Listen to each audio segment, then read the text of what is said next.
Hi guys, Amber here for Talk to Me Tuesday for Tuesday, September 26, 2017. And sooner or later, I'll remember how to film without rambling on and on and on about stuff that you don't really care about. Suffice to say that Tuesday nights are kind of my nap night.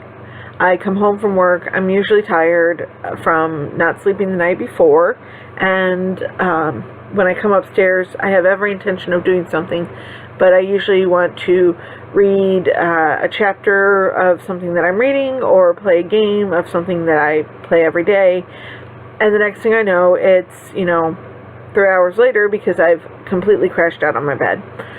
This is probably a good thing since I probably shouldn't handle sharp objects when I am tired. So, we just accept it and we move on, and hopefully I'll get back sooner or later into doing weekly vlogs. So I do have a couple of crafty things to show you.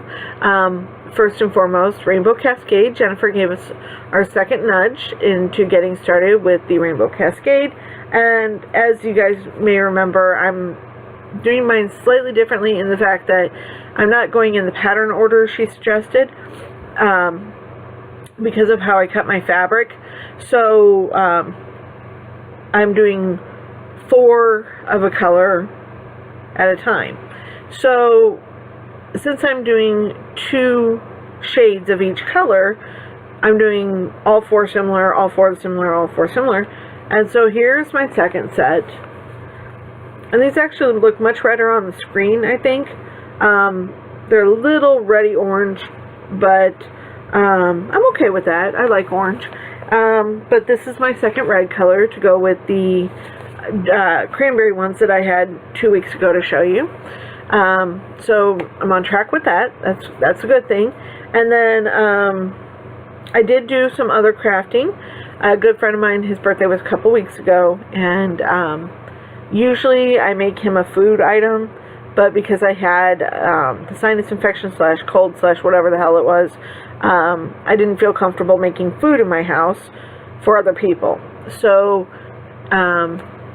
we put it off because I really wanted to make him, he likes this Chex Mix that I make. It's called Loaded Baked Potato Chex Mix. You can look it up online. I don't usually add the bacon bits to it because I'm not a huge fan of bacon. I like it, but I can live without it. But I have altered the recipe somewhat because I do add more Parmesan and more butter to it, just because I'm usually not measuring exactly. But that's what Chex Mix is all about. Anyway, rambling. I was planning to make him some this weekend when we got an idea to do something else, and I ended up making him some Batman pillows. Guy's a huge fan of Batman, and so I made these pillows for him, which I'll insert a picture here.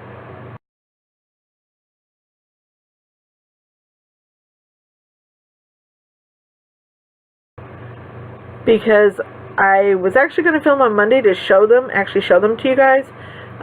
Well, Sunday, I guess I was going to film, because we gave them to him on Monday, and he was really pleased with them.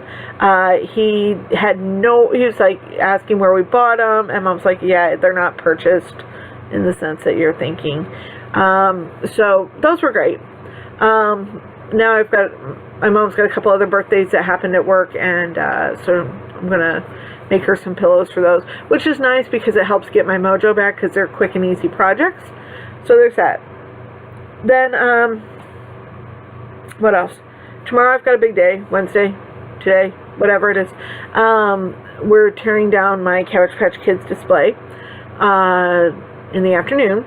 So that will be kind of labor-intensive time because my plan is to put them back in a somewhat more cohesive order.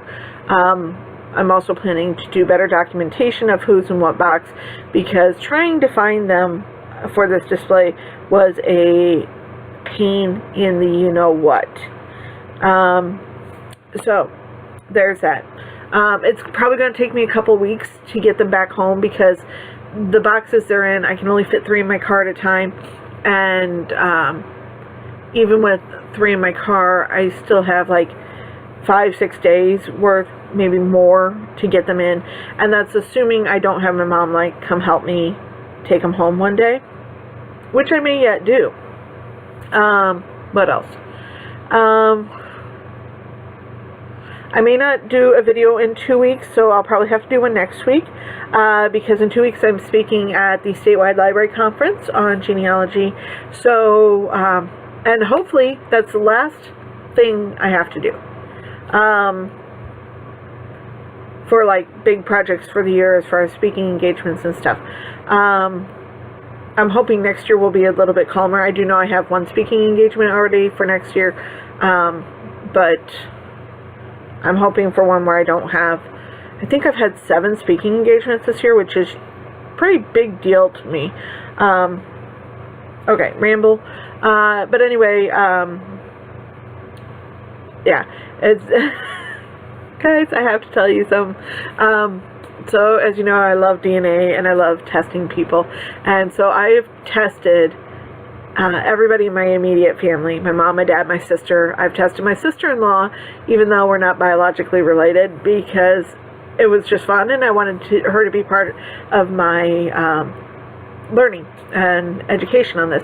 Then I've tested all 5 of my mom's siblings, and I've just gotten back the last one's results, which was a lot of fun.